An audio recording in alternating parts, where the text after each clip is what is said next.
Hello friends, welcome to my YouTube channel. Hope you are doing well. And ये मेरी lecture number 4th है. Okay जिसमें हम लोग जीसीपी रिसोर्स हायरार्की के बारे में डिस्कस करेंगे. एंड ऑलरेडी मैंने पार्ट 1, 2 एंड 3 अपलोड कर रखा है मैंने अपने जीसीपी चैनल पे. सो अभी तक अगर आप विजिट नहीं किए मेरे यूट्यूब चैनल पे तो आप विजिट करके आप गो थ्रू कर सकते हैं मेरे लास्ट की 3 वीडियोस को. ओके सो अभी लेक्चर स्टार्ट करते हैं. सो इस जीसीपी रिसोर्स हायरार्की होती क्या है. ओके सो उसके बारे में थोड़ा सा डिस्कस कर लेते हैं.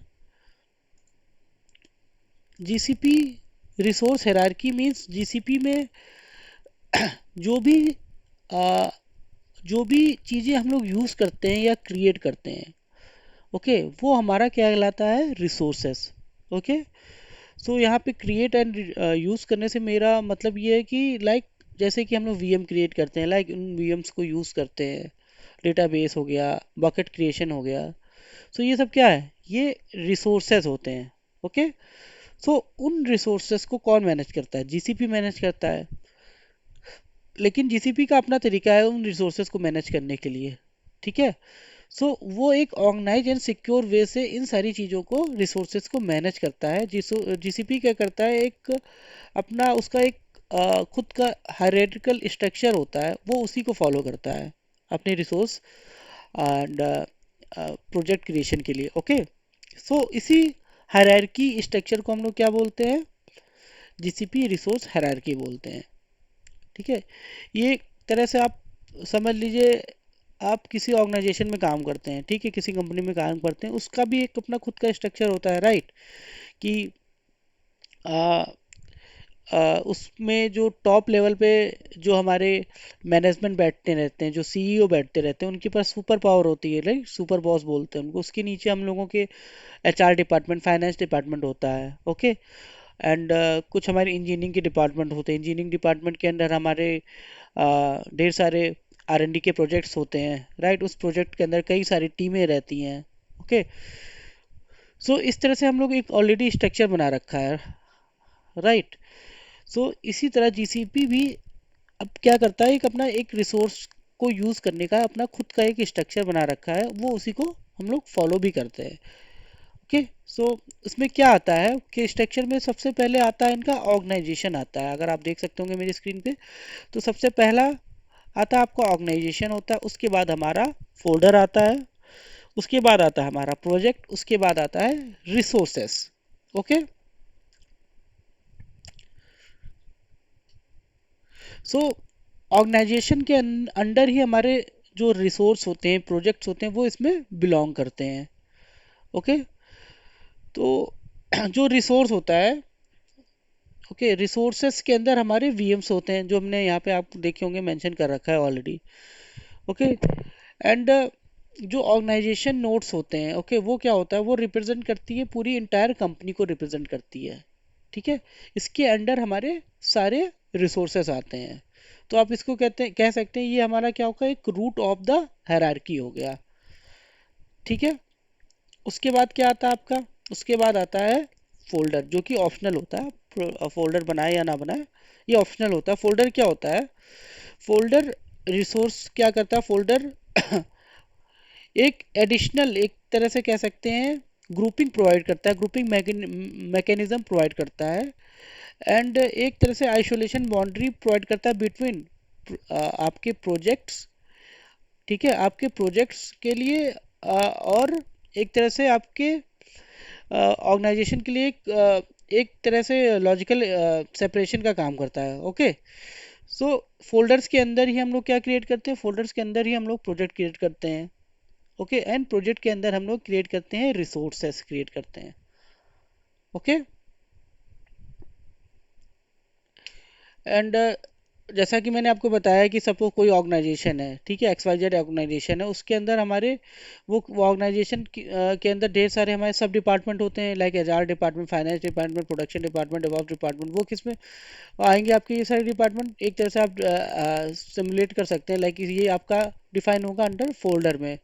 ओके और उसके बाद जो प्रोजेक्ट्स होते हैं, ठीक है, जैसे कि आपका finance analytic development something like project आपका है कोई, या ई कॉमर्स कोई प्रोजेक्ट हो गया, वो आपका किस में डिफाइन होगा, प्रोजेक्ट के अंदर होगा। रिसोर्सेज के अंदर हमारे क्या आ जाएंगे, इसमें आपके वीएम आ जाएंगे, क्लाउड फंक्शन आ जाएगा, बिग क्वेरी हो जाएगा, डेटा सेट आएगा, ये सारा हमारा किस में आ जाएगा, रिसोर्सेज के अंदर आ जाएगा। ठीक है। और सबसे इम्पोर्टेंट चीज़ इसमें ये है कि जो इसकी बिलिंग होती है वो टॉप टू बॉटम ना होके ये बॉटम टू टॉप होती है। ओके। सो बिलिंग स्ट्रक्चर हमारा इसका बॉटम टू टॉप रहता है रिसोर्स हायरार्की की अगर हम बात करते हैं। ठीक है। अभी रिसोर्स हायरार्की इतना इम्पोर्टेंट क्यों है, क्योंकि with the help of resource hierarchy, okay, we can set the permissions at any level। ठीक है। सो सपोज हमारा प्रोजेक्ट डेवॉप्स प्रोजेक्ट है, ओके, सो उस डेवॉप्स प्रोजेक्ट को हम कोई एडमिन लेवल के परमिशन देना चाहते हैं। ठीक है, डेवॉप्स एडमिन लेवल की परमिशन देना चाहते हैं, तो उस परमिशन को हम किसी भी लेवल पे हम वो परमिशन दे सकते हैं। ठीक है। तो अगर हम प्रोजेक्ट को परमिशन देंगे तो उसके अंदर जो भी रिसोर्सेस हमारे क्रिएट होंगे उन सबको वो सारी डेवॉप्स एडमिन की परमिशन मिल जाएगी। ठीक है।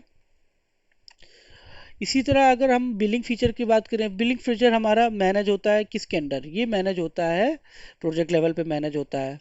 ओके। एंड अगर और इसके बारे में थोड़ा सा और डिटेल्स की बात करें तो जैसे कि अ, जैसे कि हम आईएम की बात हो गया। ठीक है।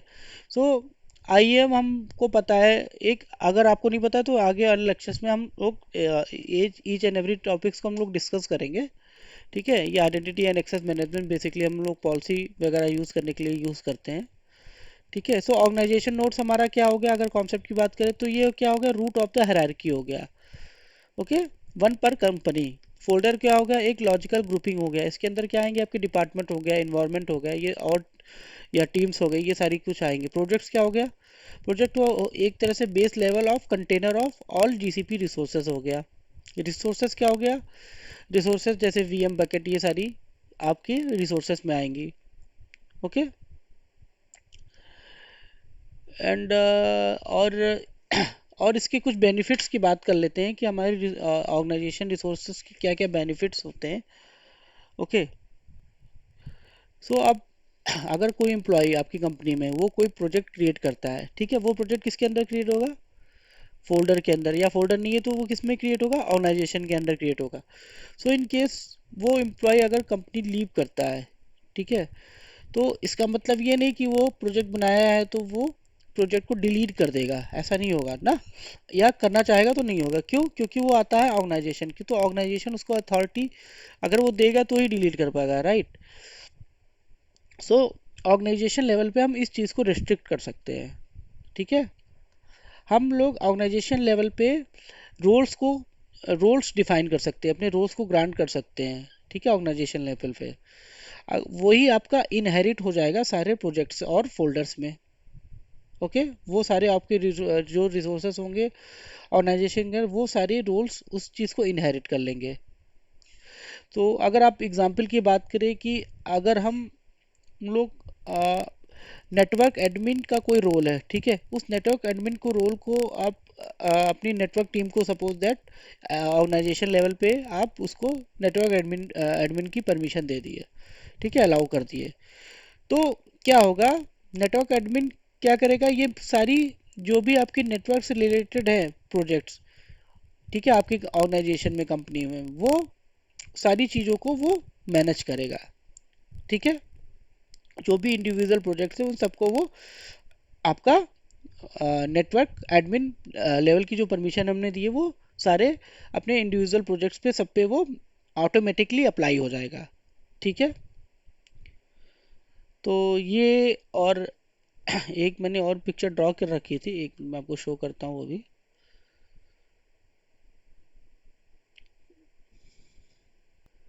ठीक है। तो आप यहाँ पे मैंने दिखा रखा है कि जैसे कोई कंपनी है वो आपका किस में आएगी, ऑर्गेनाइजेशन में आएगी, उस ऑर्गेनाइजेशन के अंदर हम ढेर सारे डिपार्टमेंट बना रखे हैं, department A D B C, ठीक है, ऐसे ही होता है, राइट। और उस डिपार्टमेंट के अंदर ढेर सारी टीमें रहती हैं, टीम 18 भी, हर टीम के अंदर अपने खुद के वो प्रोडक्ट पे काम करते हैं, ठीक है, राइट। और हर प्रोडक्ट की अपनी टेस्टिंग होती है। फॉर एग्जांपल कोई कंपनी है, फ्लिपकार्ट कंपनी, ठीक है, फ्लिपकार्ट के अंदर बहुत सारे सब सेक्शंस है, लाइक मोबाइल का सेक्शन है, फैशन का अलग है, ओके, ग्रोसरी का अलग है, फैशन की अलग टीम है, ठीक है। उस टीम के अलग अलग उसमें उसने अपने प्रोडक्ट्स को डिफाइन कर रखे हैं, ठीक है, किड्स का सेक्शन अलग है, बॉयज़ का अलग है, गर्ल्स का अलग है, लाइक दैट वे, ओके, उन्होंने अपने प्रोडक्ट बना रखे हैं। और उस जो प्रोडक्ट बना रखे हैं, उस जाहिर सी बात है उसकी टेस्टिंग भी होती होगी, तो उसके खुद के टेस्टिंग के प्रोडक्ट मीन्स प्रोजेक्ट बने होंगे, डेवलपमेंट के अलग प्रोजेक्ट बने होंगे, प्रोडक्शन के अलग होंगे, लाइक दैट। ठीक है, और वो प्रोजेक्ट जो बने होंगे तो कुछ ना कुछ तो रिसोर्सेज यूज़ करते होंगे, राइट, तभी तो उस पे वो सारी सर्विसेज और प्रोसेस वगैरह रन हो रहे होंगे, तो वो सारा किस में आएगा, आपका रिसोर्सेज का। तो इस तरह से एक तरह का आपका ऑर्गेनाइजेशन स्ट्रक्चर आप कह सकते हैं जिसको जीसीपी फॉलो करता है, ओके।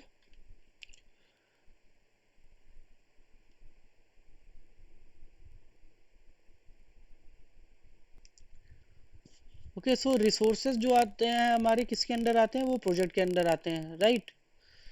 सो थोड़ा सा प्रोजेक्ट के बारे में और डिस्कस कर लेते हैं हम लोग। तो जो भी रिसोर्सेज होते हैं हमारे जीसीपी के, ठीक है, वो हमारे एसोसिएटेड होते हैं किसी न किसी एक स्पेसिफिक प्रोजेक्ट से एसोसिएटेड होते हैं। जैसे कि हमारा कोई भी आप इंस्टेंस रिसोर्सेज उठा लीजिए, तो वो किसी न किसी प्रोजेक्ट से एसोसिएटेड रहते हैं, राइट। सो हम लोग क्या कर सकते हैं, उन सारे रिसोर्सेज को, उनके रिसोर्स मीन्स कोटाज वगैरह के यूजेस को हम लोग ट्रैक कर सकते हैं, ठीक है। हम लोग उस पर बिलिंग और उस पर अपने बजट को भी इनेबल कर सकते हैं, ठीक है, परमिशंस एंड क्रेडेंशियल, ये सारा कुछ हम लोग प्रोजेक्ट पे मेंशन मीन्स या सेट कर सकते हैं, राइट। और जो प्रोजेक्ट होता है वो हमारा एक तरह से ग्लोबल एंटिटी होती है, ठीक है। और ये एक तरह से आप कह सकते हैं कि इक्विवेलेंट होता है हमारा अकाउंट। अकाउंट आप सुना होगा ना, जब AWS आप यूज़ करते होंगे तो आपके साइड में आपके प्रोफ मीन्स लास्ट में आपका अकाउंट करके लिखा होता है, ठीक है, तो अकाउंट आता है आपका AWS में। अगर हम GCP की बात करें तो इसमें क्या आएगा आपका, आपका क्या आएगा, प्रोजेक्ट आएगा। और अगर हम माइक्रोसॉफ्ट एज्योर की बात करें, वहाँ पे क्या आएगा, सब्सक्रिप्शन करके आएगा, ठीक है। इस तरह से आप डिफ्रेंशिएट कर सकते हैं तीनों क्लाउड से, ठीक है। और अगर हम प्रोजेक्ट की बात करें तो प्रोजेक्ट जो होता है उसमें बेसिकली 3 कंपोनेंट से बना होता है आपका। अगर हम प्रोजेक्ट की बात करें तो इसको भी मैं यहाँ पे मेंशन कर देता हूँ।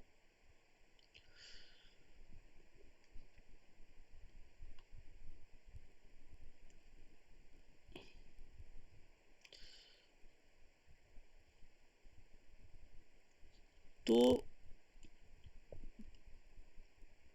इसमें बेसिकली होता है, प्रोजेक्ट आईडी होती है, ओके। दूसरा होता है आपका प्रोजेक्ट का नेम होता है, मैं प्रोजेक्ट की बात कर रहा हूँ स्पेसिफिक, ओके। सो यहाँ पे आ जाएगा आपका प्रोजेक्ट नेम।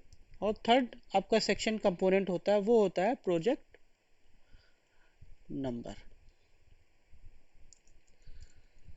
ओके। सो जो प्रोजेक्ट आईडी होती है वो क्या होती है, ग्लोबली यूनिक होती है, ओके। ये क्या होती है, अगर हम इसको यहाँ पे ये मेंशन कर सकते हैं, ये होती है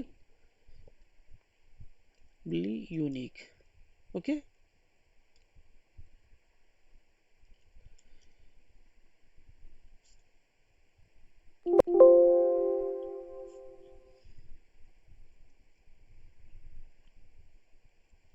ओके। एंड ये हम लोग चूज करते हैं, सो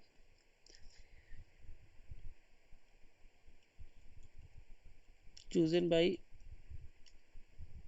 अस, ओके, इनम्यूटेबल होती है,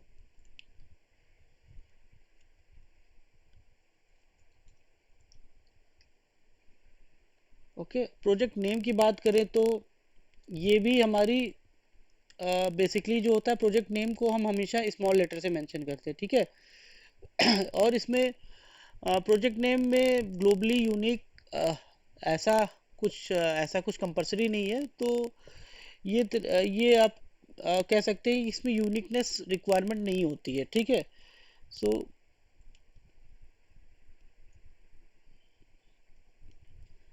नॉट रिक्वायर्ड। ओके, प्रोजेक्ट ये भी हम ही लोग चूज करते हैं, चूजन बाय अस, ठीक है। यहाँ पे ये म्यूटेबल हो सकती है, उसका जो नेम है म्यूटेबल है, चेंज कर सकते हैं हम लोग, ठीक है। एंड प्रोजेक्ट नंबर जो होता है ये भी इसमें हम ऐसा कर सकते हैं कि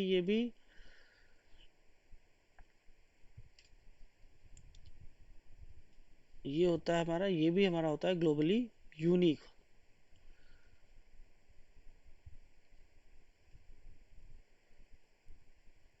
ओके, ये भी हमारा क्या होता है, ग्लोबली यूनिक होता है। ये ये हमको कौन असाइन करता है, ये हमारा असाइन करता है project number assign by GCP, assign by GCP. Okay, ये छोटे छोटे पॉइंट्स हैं, याद कर सकते हैं आप उसको। समय आप जब करेंगे तो ऑटोमेटिक याद करने की जरूरत नहीं रहेगी, ऑटोमेटिक आपको क्लियर हो जाएगा। सो ये भी इनम्यूटेबल होती है, ठीक है।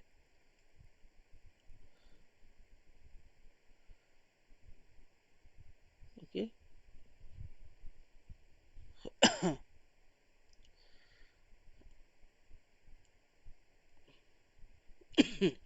ओके,